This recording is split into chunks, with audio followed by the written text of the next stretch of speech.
Hello and welcome to this Fotospeed video with me, Tim Jones. Today we are going to be looking at Printing 101 again, and part of my series on getting you started on your printing journey. And today we're looking at paper choice, and it is probably the #1 question I get asked, and also probably the hardest question I ever have to answer. But I'll explain all that in a minute of why I find it so difficult to answer this question. Because paper choice, there are so many papers out on the market and there are so many different choices for you that it can be so difficult to actually make this decision. And you may be wondering, okay, I've kind of set everything up, I've kind of got everything ready, but where do I start? What do I look at when I'm looking at some paper choices? Well, hopefully after today's video, I'm going to give you 3 pointers, just 3 pointers today on what to look for, how to start by looking at papers, how to think about papers, and how to make that first decision on a paper that you really like and you want to print on, and actually what to use it for as well, because some papers may be suited to certain subjects more than others as well. But before we dive into any of that, afraid there's a little bit of housekeeping to do as always. Please don't forget to subscribe to the Fotospeed YouTube channel. Just click on that subscribe button down below. Also, don't forget to sign up to the Fotospeed newsletter on photospeed.com. Again, I'll put links and everything in the description below for you. Also, don't forget, while you're on the website, signing up to the newsletter to download the Fotospeed Art of Printing, a free ebook that gives you a guide to everything to do with printing, to be honest, from paper choice to framing, bookmaking, profiles, absolutely everything in there from getting started to some advanced printing techniques as well in there. And also for US customers out there, don't forget that we now sell directly in the US through Midwest Photo. So I will put their website below. So if you're thinking about looking at some Fotospeed papers, including the test packs that I'm going to be looking at today, head over to Midwest Photo's website and order yours today for direct delivery inside the USA. Okay, so without further ado, that's the housekeeping, that's the boring bit out of the way. So let's look at my 3 tips for choosing paper. Before I go into the 3 tips and actually kind of start looking at papers, there's a few things we recommend, or I recommend to do before we dive into kind of actually playing with papers, because the prints and actually playing with papers is the fun part, I always think. So the first thing we need to do is put some foundations in place. So if you haven't watched my videos on custom profiling and kind of screen calibration and things like that, go back and watch those, because that will help tremendously on actually choosing papers. You'll have consistency coming out your printer, but also you'll have color accuracy as well. So the colors come out as you expect them to be. Your black and whites come out black and white. Your reds will come out red instead of yellow or something extreme like that as well. So that's the first thing. Probably go back, just have a look at your foundations and get things in place first, because nothing worse than trying new papers and thinking, oh, they're absolutely rubbish, nothing's coming out as I want it to, and trying to blame the paper when most cases, 9 times out of 10, there's always that odd chance, but 9 times out of 10, it's probably down to your color management and calibration and things like that, and a little bit of expectation management sometimes. Okay. But once we've got all that in place, where do we start? So tip #1 is have a look at some test packs. Now here at Fotospeed, we do 4 test packs. We do a photo range, which is great if you're starting to get into printing. And then we do the fine art ranges as well, which is kind of if you want something a little bit more special, or you're producing fine art prints to sell or put on your wall. We have a fine art glossy, which is like the brighter papers, etc. We have a fine art matte smooth, which is all kind of the smooth papers like smooth cotton and NST bright white and such. And then we have a textured pack as well, which is like platinum etching, natural texture bright white. But point #3 is going to be looking at textured papers. So stick with me for that one. So test packs. Best way to think about test packs is because when you get all 4 packs, say, and even 1 pack can be a little bit daunting, because in some cases there's 11 papers in these packs and you get 2 or 3 sheets of each, and they're A4 size. So best way I say, or the first tip I would say, is probably not to actually print on the papers. And it sounds nuts to say this, but actually to get the papers out of the pack and have a feel of them, have a feel of the papers, and just see which ones you like the feel of. As simple as that. When we're first looking at papers and deciding what papers we'd like to print on, feel is a big important part of it. If you don't like the feel of a paper, you're probably not going to print on it. Sounds nuts, but trust me, it does work. So get them out. All the papers are labelled on the back, so you just get them out. You will then just have a feel of them, flick through them and just go, oh, I kind of like the feel of that one. Oh, I like the texture of that one perhaps, and things like this. Or I don't like that one. That's really stiff in my hand. I don't really like that. Bear in mind, I find when I do this, I go towards the more expensive cotton type of papers and things like that. However, not always, but it's a really nice place to start. And pick 3 or 4 papers and just say, okay, these are the ones I quite like. Let's just see how it works with my pictures. The next thing to do with test packs is to actually get an A4 sheet and start just printing on them. I would say get the generic profiles off the website, download those. No need for custom profiles yet. If you're printing in black and white, just use the black and white mode of the printer. And then pick 3 or 4 different pictures. And if you're okay with Photoshop, you can just do a quick layout on an A4 and just print them off and just see how those different subjects work for you. Just to have a look and just see which ones you like and which ones you prefer. I'm quite a strong believer that as long as you've done your job right in camera, then, and the picture's quite reasonable, you've been quite sympathetic to the edit and things like that, you've kind of done all your job, it looks good on screen. Generally, in most cases, it will probably look okay and it will look good on any paper, to be honest, as long as you've done your colour management correctly and things. It may not be how you want it to look, but it'll still look good. A paper can elevate it a little bit for you and just make it a little bit better. It just takes it to that next level of what you are expecting out of the printer. And it could be just that lovely texture when you feel it. It could be that. They could look the same on page. However, when you actually come to feel it or touch it, then that could make all the difference for you. Could.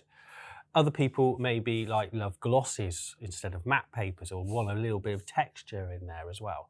So little things like that. But touching the papers and feeling them is a great place to start with test packs. Okay. Next little tip is decide if you are a gloss or a matte person. So I've got some prints on the table here, an example of gloss and matte. Now I'm going to bring this portrait over because this is quite a good one to actually see the difference here. I have a legacy gloss, which is kind of an unglazed gloss, they call it. It's almost a semi-gloss type of paper on the right-hand side here. And then I've got the platinum cotton on the left here. And you can see exactly the same picture. Hopefully you can see I've lost a lot of contrast going to a matte paper. Now this works very well if you've kind of got a mid-tony image, but it also changes the tone very slightly. Now I've done a whole video talking about this, about how you can change the tone slightly. But it's something to think about when you're going between matte and gloss and which you prefer. Gloss gives, I think, a slightly harder picture, so it's a bit more kind of in your face, should we say, whereas a matte paper is a little bit softer, a little bit more inviting. Matte papers work very well with landscape and dreamlike state and things like that. But saying that, there's no rules really, these are just little tips and things. Gloss papers are going to probably match your screen a little bit better because most screens, even if they're like the high-end screens, have a little bit of a shine to them, so they'll match the print coming out. If you've got like a high gloss screen and you're printing on matte, there's no way those two are going to match because one's a matte piece of paper and one's a gloss screen. So something to think about. Also, if we look at a color image on a matte versus a gloss type of paper, same kind of thing happens again with the contrast. We have a little bit of fall off. The colors will change very slightly because of this as well. They'll be a little bit more muted. So just bear that in mind. It's not a bad thing. It's just more about expectation management when things come out. But saying that, I really like the matte on this picture here. It's held the colour beautifully. Like I said, it's a little bit more muted, but we still got this lovely purple and detail in here as well. And this is the importance of profiles, I have to say.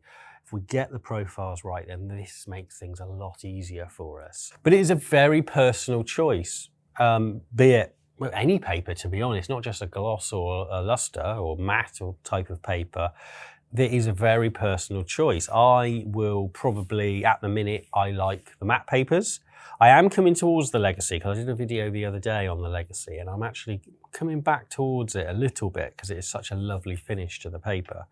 However, the mattes, for me, the matte papers work really well for my type of work and my type of pictures. Also remember, on a matte paper, the blacks are just slightly different as well. You'll still hold all the detail. They're just a little bit silkier on a gloss type of paper as well. It's just something to bear in mind. If you want to hold that punch and that bright colour, then maybe a gloss is a little bit better for you. But matte papers have this certain quality of themselves. So you may print it on a matte paper and think, oh, actually, that looks really nice, really beautiful. So have a play around, because you can see here on this one, the blacks, they're still black, but they're different. They are a different black, a little bit silkier. I think if you want that black and white kind of darkroom look, then maybe a paper like the Legacy or the Gloss Art Fibre or Platinum Baryta is the paper for you, because it just has that silkier black in it as well. But I think on the Platinum Cotton here, the black and whites look absolutely brilliant. It's only when you start putting them next to each other that you can see these changes dramatically as well. So let's talk a little bit about textures as well, because textures are something that is kind of my third tip on how to use textures. Because textures can be fantastic and can add so much to your picture, as in depth and things, almost make the picture look a little bit more 3D. However, think about if you'll be able to see the texture actually coming through, the paper coming through. Now, I've said in previous videos, I always think the worst comment somebody can give you when you're looking at your work and your image kind of printed on a wall and they're looking at it or they're holding it in their hands, is when they pick up the print and go, oh, what a lovely paper, where did you get it from? Worst comment ever, because they're not seeing your image, they're seeing the paper. And this is what can happen with textured papers. I've got the Platinum etching here, which is a very subtle texture here, which works actually very well with this picture here, with the bright colours, but also it picks up the detail in the foreground beautifully. And this is what a textured paper can do. Very subtle one like Platinum etching, just picks up this detail and just adds a little bit of depth to it. It's like adding a little bit of sharpening or selective sharpening to your picture without actually moving the slider. And it's very subtle and it works very nicely as well. But you've got to be a little bit careful of what it's actually going to highlight as well. Works great in the foreground here, but in the sky, if I used like a heavier paper, like a natural textured, I might not see as nice an effect on the sky here. It'd be very distracting, I think, when the texture's actually in the sky. This would look great, but it would unbalance the picture just because I've used a wrong paper in that sense, and it's unbalanced the picture. So I've got this highlighting this lovely texture in the top, and that maybe at that point people would go, oh, what a lovely paper. So think about it. The paper's there to support your image. Your image should always be first and the paper underneath as well. But I hope that's given you some little starting tips anyway. There is a lot more, don't worry. I mean, if you want to learn more about paper choice and have a play with different papers and things, we have a whole sections in our Fotospeed Academy and our printing classes we run. So please head over to photospeed.com and have a look at those. And you'll see there we have lots of practical printing classes available from beginners to advanced on there, with loads of more tips and things. That's just 3 ideas that I've kind of thought about to make this video and things to think about. But the only way to kind of pick papers is to use those tips, obviously. Feel the papers, have a look if you're a gloss or matte person, or a bit of both even. No rules there.